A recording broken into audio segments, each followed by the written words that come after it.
Imagine you're pulled over late at night. You've had 2 drinks with dinner, maybe 3 hours ago. You feel fine. You're not impaired. But the officer asks you to step out of the car. Perform a series of physical tests on the side of the road, in the dark, with headlights flashing past you, while your heart is pounding. And then, based on how you perform those tests, an officer who already suspects you're drunk decides whether to arrest you, and a jury later decides whether to convict you.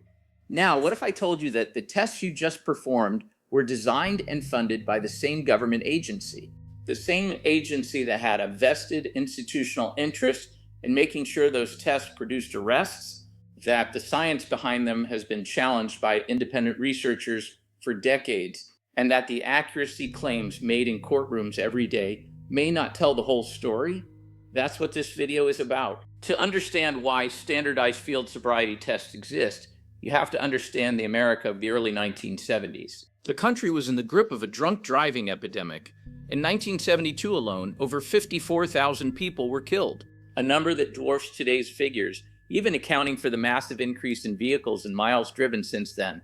Alcohol was a factor in roughly half of those deaths. Law enforcement was under enormous pressure to do something, but there was a problem. Officers had no reliable, scientifically credible tools for proving impairment in court. They were relying on subjective observations, the smell of alcohol, bloodshot eyes, slurred speech, and a hodgepodge of informal tests that varied wildly from department to department. None of it was standardized, none of it had scientific validation, and defense attorneys were tearing it apart in courtrooms across the country. Prosecutors were losing cases they felt they should be winning. Law enforcement was frustrated. The public was angry. And into that environment stepped the National Highway Traffic Safety Administration, NHTSA, with a mission and a budget. The NHTSA was created by Congress in 1966 as part of a broader push to address the carnage on American highways. By the mid-1970s, drunk driving had become one of its central concerns. And here's where the story gets interesting, because NHTSA was not a neutral scientific body. It was a law enforcement and regulatory agency. Its mandate included reducing drunk driving. Reducing drunk driving meant getting drunk drivers convicted. Getting drunk drivers convicted meant giving officers better tools to make arrests that would hold up in court. That's not a conspiracy. That's just what the agency was created to do. But it creates a fundamental tension. When that same agency commissions the research that is supposed to objectively evaluate whether those tools actually work. The entity funding the science had a predetermined outcome in mind, not because of corruption, but institutional logic.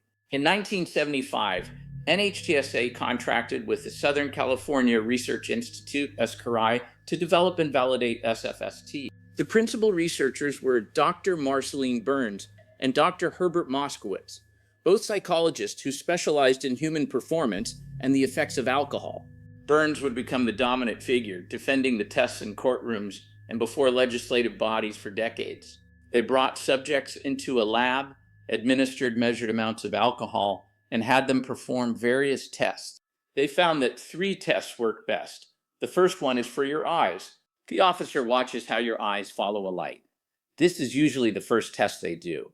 Next are the balance tests. For the walk and turn, you walk a straight line and count out loud. The one-leg stand is similar. You focus on numbers while you balance on one foot. When used together, researchers claimed accuracy rates eventually cited in court as proof of scientific reliability. The first problem was sample size. The original validation studies used relatively small subject populations. When making claims to convict people, the standard for underlying research should be extraordinarily high. The second problem was the laboratory versus real-world gap. Roadside conditions are not controlled.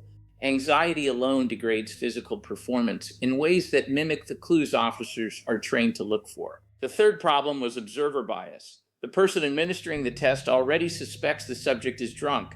Confirmation bias is one of the most well-documented phenomena in all of psychology, and the SFST protocol does essentially nothing to guard against it. The fourth problem was the population. Research used a young, physically healthy subject pool. The tests are not validated for people over 65, people significantly overweight, or those with injuries. In the 1980s, NHTSA locked down procedures with extreme precision, exact instructions and timing. By creating a precise protocol, any deviation could be characterized as an attack on science itself. Marceline Burns was the expert called to defend it, the same researcher funded by the same agency. In the late 90s, MAD pushed to lower the limit to 0.08, tying it to federal highway funding. The tests were validated at 0.10. Redeploying them at 0.08 lacked independent validation. Then came dash cams and body cameras, and the footage changed everything. Juries saw the reality. Tests on slopes, incorrect instructions, rushed demonstrations, the gap between the textbook and reality became visible. Defense attorneys could now say this is not the scientifically validated test. It is something else. None of this means drunk driving isn't a serious problem. It is, but settled science is more contested than it looks. Tests designed, funded, and taught by the government deserve the hard scrutiny that criminal convictions demand. When the government creates the tool and funds the science, how confident can you be the deck wasn't stacked? Call me today.